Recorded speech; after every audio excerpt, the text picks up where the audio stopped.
पूर्ण जाताना बी खांद्यावरून असते आणि येताना बी खांद्यावरून असते. जर प्रामाणिकपणे दिंडीत आलं तर चांगलं होतंय का, तर होतंयच. नागनाथ महाराजांची दिंडी प्रस्थान झाली की पाऊस येतो असा अनुभव आहे. पालखी आहे की कोळे ते पंढरपूरपर्यंत खांद्यावरूनच वाहून नेली जाते आणि कोळे पंढरपूर ते पुन्हा कोळे ही खांद्यावरूनच आणली जाते. म्हणजे महाराजांनी ज्या ठिकाणी मुक्काम केला त्या ठिकाणीच ही पालखी मुक्काम करत असते. महाराजांनी ज्या ठिकाणी विश्रांती घेतली त्या ठिकाणीच ही पालखी तिथं विश्रांती घ्यायला थांबत असते. म्हणजे भरपूर आजारी, मला चालायचे असते 1/2 किलोमीटर येत नव्हतं. यस तर मला इतकं दुखत होतं, पण आता मला वाटतंय काहीच होत नाही. ट्रेन झाली, काय ऑपरेशन झाले. बरोबर. सुरेश तुकाराम साळुंके आणि मी 2-3 महिन्यात असं एकमेक रिटायर झाल्यानंतर इकडं यायचं ठरलं, पण माऊलीच्या दिंडीतून जायचं असा आमचा प्लॅन होता. पण मी आमच्या मित्राला म्हटलं की बाबा आमच्या इथली चांगली दिंडी आहे, जवळची दिंडी आहे आणि चांगली मोठी दिंडी आहे, तिच्यातनं जाऊया आपण. मग अशी माझी 3री ही वारी आहे मी रिटायर झाल्यापासून. पहिल्या वारीत आम्ही आल्यानंतर चालायचा इतका अनुभव नाही, मग जरा दमलो, कुठं चालाय ना, कुठं बसलो, कुठं मागं, असं तसं तो काळ गेला. आणि मग दुसऱ्या आणि 1-2-3 दिवसांना अतिशय सुंदर वाटायला लागलं. लोकांचा आनंद, लोकांचा उत्स्फूर्त साथ, लोक देणारा आम्हाला प्रत्येक गावात आदर सत्कार, जेवणाचा, राहण्याचा, आंघोळीचा, कुठलाही प्रसंग म्हणजे आपल्या घरात राहतो असं पंढरपूरपर्यंत जास्तवर सर्व भक्तांचं आमचं स्वागत किंवा आम्हाला येणारी काय अडचण असली तरी ती सोडवण्यासाठी लोक उभी राहतात, जेवणाची, राहण्याची. त्यामुळं आम्हाला आता परत दुसऱ्या वर्षी मला असं वाटलं की आपण जावंच, 3ऱ्या वर्षी बी आता जावंच, म्हणजे असा आनंद. मग आता आम्हाला असं वाटतं की बाबा आपण आहे तोपर्यंत आणि जमेल तोपर्यंत या दिंडीतनं जावं, याच दिंडीतनं जावं अशी आमची पायी चालत जावं. आणि दुसरे या दिंडीचं वैशिष्ट्य त्यात काय आहे की ही दिंडी बाकीच्या दिंड्या खांद्यावरून जात नाही. ही दिंडी पूर्ण जाताना बी खांद्यावरून असते आणि येताना बी खांद्यावरून असते. बाकीच्या दिंड्या अशा नाहीत. आणि मग प्रत्येक गावात तिचं अतिशय उत्स्फूर्तपणे स्वागत. या विभागातील या मान खटावमधला असा अतिशय सुंदर आणि देखणा अनुभव आम्हाला आला. चांगली माणसं, ज्या आपल्या घरात जसं आपलं स्वागत होत नाही त्याच्यापेक्षा सुद्धा अति सुंदर. या बसा, उठा, तुम्हाला काय पाहिजे, चहा करू का, काय करू का, जेवला का नाही, प्रत्येक गावात गेल्यानंतर राहायची सोय झाली का नाही, ह्या घरात संपलं असलं तर दुसऱ्या घरात कुठं मिळतं का बघून सोय करून देणे, असा या दिंडीचा नाविन्यपूर्ण असं आम्हाला ह्या 2-3 वाऱ्यात अनुभव आला. त्यामुळं आमचा ह्यात सहभागी होण्याचा द्विगुणित झाला, वाढ झाली आम्हाला की आपण आता जायचं सारखं, असा या दिंडीचा अनुभव आहे. या दिंडी चालक किंवा ज्यांच्या नावावर दिंडी निघती, आमच्या परिसरात जर समजा पाऊस पडत नसला तर गाडगेनाथ महाराजांची दिंडी प्रस्थान झाली की पाऊस येतो असा अनुभव आहे. किंवा दिंडी जशी पुढं जाईल तसून मागून पाऊस येतो आणि मग दुष्काळ पडत नाही, काय नाही, किंवा पेरलेली पिकं सुकत नाहीत, पिकं 100% येणार. हा मी लहानपणापासून आज अखेर मला त्याचा अनुभव आहे. म्हाताऱ्या माणसं असं सांगायची. मी बी अलीकडं त्या काळात माझं आता 62-63 वर्ष वय आहे, मला बी तसाच अनुभव मला पाहायला मिळाला आहे, मी प्रत्यक्ष पाहिला आहे. त्यामुळे ह्या दिंडीचं ह्या सगळ्या ह्याच्यात असं वैशिष्ट्य आहे. आम्ही पंढरपूरहून जाताना सातारा जिल्हा आहे, सोलापूर जिल्ह्यातून जातो. मग त्या गावात ज्या गावात जायला आम्ही, इथं मसवडमध्ये आलो आहे, ह्या गावात आलो आहे, पुढं सुळेवाडीत असतो, तांदूळवाडीत असतो, मळणगाव असतं, वाकरीच्या ह्याच्यापर्यंत जाईपर्यंत सगळ्या प्रकारचं लोकांचं सहकार्य. म्हणजे कुठं अडचण आली, कोणाला काय झालं, एखाद्याला काही अडचण आली, आजारी पडला तर त्याचीही लगेच सोय करणारी माणसं तिथं उपलब्ध होतात. म्हणजे अशा प्रकारची या दिंडीचं वैशिष्ट्य आहे. आणि ज्यांनी दिंडीची ही मूर्त मिळवली त्यांच्यावर नितांत श्रद्धा असणारा आमचा भाग आहे. आणि हा परिसरसुद्धा त्याबरोबर पंढरपूर त्यांच्यावर श्रद्धा असणाराच म्हणायला काय हरकत नाही. श्रद्धा आहे म्हणून इतके लोक सगळी सहभागी होतात.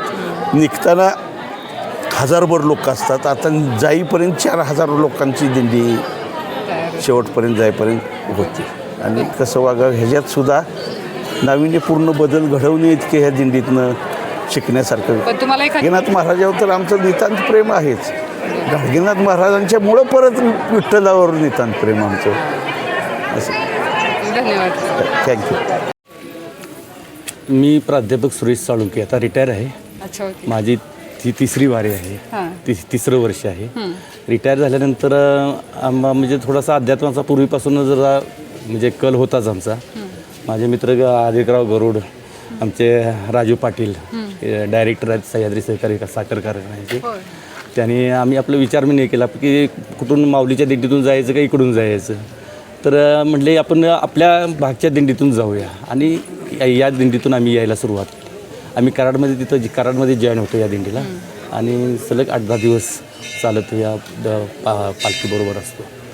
या म्हणजे ह्या दिंडीचं एक वेगळं म्हणजे वेगळं वैशिष्ट्य आहे की महाराष्ट्रातील इतर सर्व दिंड्या म्हणजे ज्या संतांच्या पालख्या येतात त्या रथातून असतात, ट्रॅक्टरमधून असतात. ही एकमेव पालखी आहे की कोळे ते पंढरपूरपर्यंत खांद्यावरूनच वाहून नेली जाते आणि कोळे पंढरपूर ते पुन्हा कोळे ही खांद्यावरूनच आणली जाते. असा जवळजवळ 1 महिन्याचा हा कालावधी आहे. आणि म्हणजे हे एक वेगळं वैशिष्ट्य आहे जे इतर कुठल्याही संतांच्या दिंड्यामध्ये हे जे पाळलं जात नाही ते वैशिष्ट्य या पालखीचं असलेलं आपल्याला दिसून येतं. आणि सर्वात महत्त्वाची गोष्ट म्हणजे ही पालखी अशी मेन रस्त्यानं जात नाही. रस्त्यानं म्हणजे महाराज त्या काळामध्ये 175 वर्षाची या पालखीला परंपरा आहे. त्या काळामध्ये महाराज पायी असो किंवा घोड्यावरून असो ज्या मार्गावरून गेले त्या मार्गावरूनच ही पालखी जात असते. मग शेतातून बांधावरून पाणंद रस्त्यातून अशी ह्या पालखीचा प्रवास असतो. थोडाफार मग रस्त्यावर पण येत असतो. आता इथून मसवड ते सुळेवाडीपर्यंत हा रस्त्यावरून प्रवास आहे. आणि पण इतर वेळेला ही पालखी पूर्णपणे म्हणजे असे शेतातून म्हणजे महाराज जसे गेले तसे म्हणजे महाराजांनी ज्या ठिकाणी मुक्काम केला त्या ठिकाणीच ही पालखी मुक्काम करत असते. महाराजांनी ज्या ठिकाणी विश्रांती घेतली त्या ठिकाणीच ही पालखी तिथं विश्रांती घ्यायला थांबत असते. अशी म्हणजे ही एक वेगळी परंपरा असलेली आपल्याला दिसते. आणि कोळे आणि संपूर्ण पंचक्रोशीतील सर्व भाविक या पालखीमध्ये सहभागी होत असतात. आणि सर्वात महत्त्वाची गोष्ट म्हणजे की महाराजांनी त्या काळामध्ये म्हणजे जिथं थांबले तिथं त्यांना म्हणजे भरपूर असा प्रतिसाद मिळाला. म्हणजे आतासुद्धा ही पालखी जिथं थांबते तिथल्या गावकऱ्यांचा तिथल्या ग्रामस्थांचा म्हणजे त्यांची पालखीतील वारकऱ्यांची सोय करण्याच्या दृष्टीनं खूप त्यांची मदत होत असते. खूप त्यांचा प्रतिसाद मिळत असतो. म्हणजे आपण असं म्हणतो की म्हणजे बाकीच्या पालख्यांना जसं म्हणजे आपलं स्वतःचं जेवण स्वतः तयार करावं लागतं पण इथं ह्या पालखीचं एक वेगळं वैशिष्ट्य आहे की इथं यांना कधीही स्वतःचं जेवण स्वतः तयार करावं लागत नाही. गावकरीच ती सर्व सोय करत असतात. भोजनाची किंवा वारकऱ्यांच्या राहण्याची निवासाची सोय संपूर्णपणे गावकरीच करत असतात. हे वेगळं वैशिष्ट्य या दिंडी सोहळ्याचं असलेलं आपल्याला दिसून येतं. आणि सर्वात महत्त्वाची गोष्ट म्हणजे लोक का सहभागी होतात तर म्हणजे एक शारीरिकदृष्ट्या सदृढ राहण्यासाठी म्हणा किंवा मानसिकदृष्ट्या आपण आपले जे संसारातील प्रपंचाचे जे सुखदुःख आहेत ती थोडंसं विसरून कुठंतरी एक विरंगुळा किंवा एक चांगली संगत आपल्याला लाभावी संतांची संगत लाभावी म्हणून लोक मोठ्या प्रमाणावर या दिंडीमध्ये सहभागी होतात. आता या अलीकडच्या 3-4 वर्षामध्ये आपण पाहिलं तर आता आमचा अनुभव असा आहे की तरुण पिढी जास्त म्हणजे तरुण पिढी या दिंडी सोहळ्यामध्ये मोठ्या प्रमाणावर सहभागी होत आहे. बरोबर आहे. तरुण पिढी आणि सर्वात महत्त्वाची गोष्ट म्हणजे तरुण पिढीला चांगल्या सन्मार्गावर जर आणायचं असेल तर या पिढीनं जरा संत साहित्याचा अभ्यास केला पाहिजे. संतांची चरित्र वाचली पाहिजेत आणि याच्यामध्ये सहभागी झालं पाहिजे. म्हणजे आज आपण पाहतो की समाजामध्ये खूप व्यसनाचं प्रमाण वाढलेलं आहे किंवा गुन्हेगारीचं प्रमाण वाढलेलं आहे.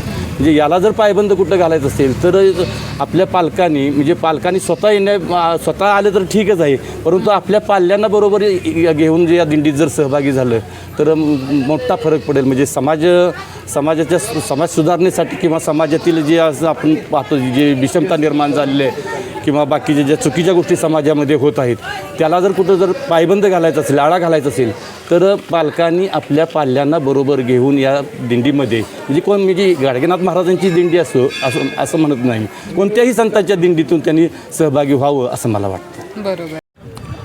आम्ही दिंडीतनं येतो पण एक अनुभव असा आहे की स्वतः जर प्रामाणिकपणे दिंडीत आलं तर चांगलं होतंय का तर होतंयच. म्हणजे उगीच आपलं ही सामान्य माणसाची काहीतरी सांगून करायची नाही. स्वखर्चाने याचं त्यात 4 रुपये स्वतःचा खर्च घालायचा. गोरगरीब लोक पैसे नाही म्हटली तर स्वतः चल बाबा तुला काय लागतील ते पैसे ते परत मागायचे नाहीत. अशी 1-4-2 लोक निघतात असं आपलं चांगलं आहे. आणि इथनं 10 दिवसानं गेलं की नाही तर घरात जरा प्रसन्नता वाटते. म्हणजे अनुभव चांगला आला आहे की घरात ज्या काही कटकटी असतात का नाही ऑटोमॅटिक कमी होत्यात. बरोबर. आपण त्या विठ्ठलाकडे जातोय म्हणजे सत्कर्म करीत राहिलं पाहिजे तेव्हा तो पावन. हो बरोबर आहे. मी 48 वर्षाला भजनातला गायक रोज भजनात असतो पण कधी तुझा भाव कोणाबद्दल नाही किंवा काय नाही. त्यामुळे चांगलं आहे आपलं माझं. टोळ्याचे गाडगेनाथ महाराज त्यांनी पायी दिंडी केली असं ऐकून माहिती होतं. मग आता म्हणजे आपण बी करून बघावी. इतकी मी आजारी होते, आजारी म्हणजे भरपूर आजारी. मला चालायचे असं अर्धा किलोमीटर बी येत नव्हतं. पण जशी ह्या दिंडीत आल्या पहिलेच वर्ष आहे इतकं सुंदर वाटतंय. देवानं सगळं गायबच केलंय दुखायचं मस्तच वाटतंय. इतक्या माणसात आनंद भरपूर मिळतो. बरोबर. तुमची किती वारी आहे?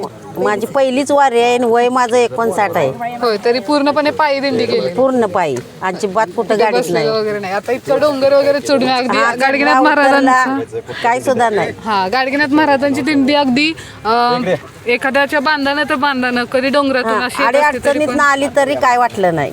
काहीच वाटलं नाही. काहीच वाटलं नाही. 10-10 मिनिटावर मला खाऊ मिळत होता. हा खाण्याची हायगाय नाही, पाण्याची हायगाय नाही. आमच्या बरोबर 2-3 टँकर सोबत कुठंही 5 मिनिटाला पाणी घ्या प्या, काही टेन्शन नाही. औषध गोळ्या जिथल्या तिथं आम्हाला जिथं मुक्काम असेल तिथं औषध पाणी हा बरोबर. व्यवस्थित झालं आत्तापर्यंत. अच्छा काही अडचण नाही आहे? नाही, काहीच अडचण नाही. बरोबर. मस्त झाली वारी. हा. आता एवढी कडेपर्यंत पोचा पाहिजे. किती वारी माझी ही दुसऱ्यांदाच वारी पण इतकं मला छान वाटते. माझं दुखत तरी अजिबात काही नाही. जागोजाग खायचं म्हणायचं आणि खायला ते जिरतंय आणि म्हणायला मला एन्जॉय येते. कंटाळा सुद्धा मला आलेला नाही आणि अजिबात एकदम मस्त वाटतंय मला. यस तर मला इतकं दुखत होतं पण आता मला वाटतंय काहीच होत नाही. मस्तच पैकी वाटते. आता तुला अभंग म्हणून दाखवतो मी. या निमित्त माऊली आता या आपण निमित्त, म्हणतील हा. आपल्या सर्वांनी मागे टाळ वाजून त्यांना साथ साथ करू. द्या. हा साथ साथ. करू. तुकोबाची कांता सांगे लोकापाशी, तुकोबाची कांता सांगे लोकापाशी. माझा वेडा जातो बाई जातो पंढरीशी, माझा वेडा जातो बाई जातो पंढरीशी. माझा वेडा जातो बाई जातो पंढरीशी, माझा वेडा जातो बाई जातो पंढरीशी.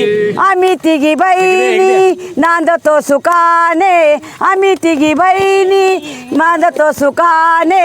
माझी दैवरेषा ओढावली, माझी दैवरेषा ओढावली. तुकोबाची कांता सांगे लोकापाशी, तुकोबाची कांता सांगे लोकापाशी. माझा वेडा जातो बाई जातो पंढरीशी, माझा वेडा जातो बाई जातो पंढरीशी. माय पित्याने बरे नाही केले, माय पित्याने बरे नाही केले. मला दुबळ्यांच्या पदरी बांधिले, मला दुबळ्यांच्या पदरी बांधिले. तुकोबाची कांता सांगे लोकापाशी, तुकोबाची कांता सांगे लोकापाशी. माझा वेडा जातो बाई जातो पंढरीशी, माझा वेडा जातो बाई जातो पंढरीशी. फुटकाच विना त्याला 2 तारा, फुटकाच विना त्याला 2 तारा. गाली एरा जाऱ्या पंढरीशी, गाली एरा जाऱ्या पंढरीशी. तुकोबाची कांता सांगे लोकापाशी, तुकोबाची कांता सांगे लोकापाशी. माझा वेडा जातो बाई जातो पंढरीशी, माझा वेडा जातो बाई जातो पंढरीशी. तू का म्हणे ऐसे न बोलावे, तू का म्हणे ऐसे न बोलावे. गोड नाम घ्यावे विठोबाचे, गोड नाम घ्यावे विठोबाचे. तुकोबाची कांता सांगे लोकापाशी, तुकोबाची कांता सांगे लोकापाशी. माझा वेडा जातो बाई जातो पंढरीशी. निष्कांत श्रीरंगमुळी, मुक्काम पोस्ट शाळगाव, तालुका कडेगाव, जिल्हा सांगली. मी पश्चिम महाराष्ट्रातल्या श्रद्धास्थान असलेल्या दिंडीमधून श्री संत गाडगेनाथ बाबा महाराजांची दिंडी, पायी दिंडी कोळे ते पंढरपूर या दिशेनं जात असताना त्या वाटमार्गावरून मी जात असतो. आणि या वाटेवर जात असताना मला जी वारी केलेली आहे ती वारी मला वर्षभर ती ऊर्जा म्हणून मला पुरत असते. मला या वारीमध्ये मी कशाची भान ठेवून पुढं चालत नसतो. माझ्या पाठीमागे मी माझ्या मनाची श्रद्धा असते आणि त्या श्रद्धेपोटी जात असताना मला पुढलं भय भीत कशाचंही राहत नसते. मी अन्न पाण्याची गरज नाही, ते माऊलींना माझ्या माऊलींना त्या वारकऱ्याची गरज असते. आम्ही श्रद्धेने जातो. आम्हाला वाटेनं जाताना आम्हाला माय माऊल्या म्हणतात ही थोडंसं घासभर खाऊन जा. त्यामुळं आम्हाला अन्नाची फिकीर नाही. आम्हाला पांडुरंगाची आतुरतेने वाट पाहण्याची आणि त्याच्या पायाचं दर्शन घेण्याची आम्हाला पूर्तता ह्या एकादशीच्या आत व्हावी अशी आमची इच्छा असते. म्हणून आतुरतेनं आम्ही पंढरीची वाटचाल करीत असतो. आणि माझी पालखी प्रस्थान जर टायमाला सकाळचे 6:30 वाजता होत असते आणि संध्याकाळी बरोबर त्या प्रत्येक गावामध्ये 8 वाजता जाऊन तिची आरती होऊन प्रस्थानच्या ठिकाणी म्हणजे पोचते. शुद्ध नाही तुझी भावना देव कोठे आहे सांगना. शुद्ध नाही तुझी भावना देव कोठे आहे सांगना. आषाढी कार्तिकी एकादशीला साधू संत येती देवा तुझ्या दर्शनाला. शुद्ध नाही तुझी भावना देव कोठे आहे सांगना. शुद्ध नाही तुझी भावना देव कोठे आहे सांगना. केशरी गंध कपाळी टिळा भजन करीतो वेळोवेळा. केशरी गंध कपाळी टिळा भजन करीतो वेळोवेळा. शुद्ध नाही तुझी भावना देव कोठे आहे सांगना. शुद्ध नाही तुझी भावना देव कोठे आहे सांगना. तुकारामाने अभंग लिहिले सर्व जगाचे सार्थक झाले. तुकारामाने अभंग लिहिले साऱ्या जगाचे सार्थक झाले. शुद्ध नाही तुझी भावना देव कोठे आहे सांगना. शुद्ध नाही तुझी भावना देव कोठे आहे सांगना. पंढरीक जन्माच्या अगोदरपासून ही दिवाळी चालू आहे. हो बरं. अलग लक्षात जवळजवळ 180 ते 75 वर्ष झाली ही दिल्लीचा सोहळा चालू आहे. आम्ही आता 8 वर्ष झाले चाललो. आमचं गाव शाळगाव. होय. हां अच्छा, ह्या वर्षी तुम्ही म्हणजे दरवर्षी असं म्हणजे हे नसतं की चालत असतो. पायवारी नसतं? पायवारी नसतो दरवर्षी दरवर्षी. फक्त या वर्षी पायाला लागल्यामुळे तुम्ही पायाला ॲक्सिडेंट झाले काय ऑपरेशन झाले. हां बरोबर. हां त्यामुळं गाडीला प्रवास प्रत्येक गावात जिथं थांबल पालखी तिथं मुक्काम आहे त्या ठिकाणावरून आम्ही त्या गावाच्या शिवपर्यंत चालत जातो. काठी आहे, काठीने चालत जाणे. शिवच्या पुढे ती पालखी गेली की आपलं पाठीमागं ड्रायव्हरला म्हणायचं गाडी घेऊन या आणि आपण जायचं. पुढं जिथं मुक्काम आहे, जिथं नाश्त्याची सोय आहे, जिथं जेवणाची सोय आहे, म्हणजे जी बघण्यासाठी जी करणारी माणसं रस्त्याला आहेत तिथं जाऊन आपलं थांबायचं, नाश्ता चहा पाणी घ्यायचा. तोवर पालखी पाठीमागणी येते, तिथून पुढला प्रवास चालू. गेनाथ महाराज पालखी सोहळा हा अतिशय जवळजवळ 250 वर्ष झालं चालत आलेला आहे. या 2.5 वर्षामध्ये सुरुवातीला थोडे लोक होते, पण आता जवळजवळ या दिंडीमध्ये 7,000 ते 8,000 लोक पंढरपूरपर्यंत ह्या पायदिंडीमध्ये सहभागी होत असतात. आणि त्या दिंडीमध्ये सर्व लोकांना अगदी येथेचे सर्व सुविधा मिळत असतात. सुविधा मिळूनसुद्धा या देवस्थानचं ज्या पायदिंडीमध्ये जे लोक येत असतात त्यांना ह्या देवाचा आणि पांडुरंगाचा भरपूर आशीर्वाद लाभलेला आहे. आणि या लोकांना दरवर्षी येण्याचा छंद वाढलेला आहे. त्यामुळं या दिंडीत वर्षानुवर्ष लोक वाढतच असतात.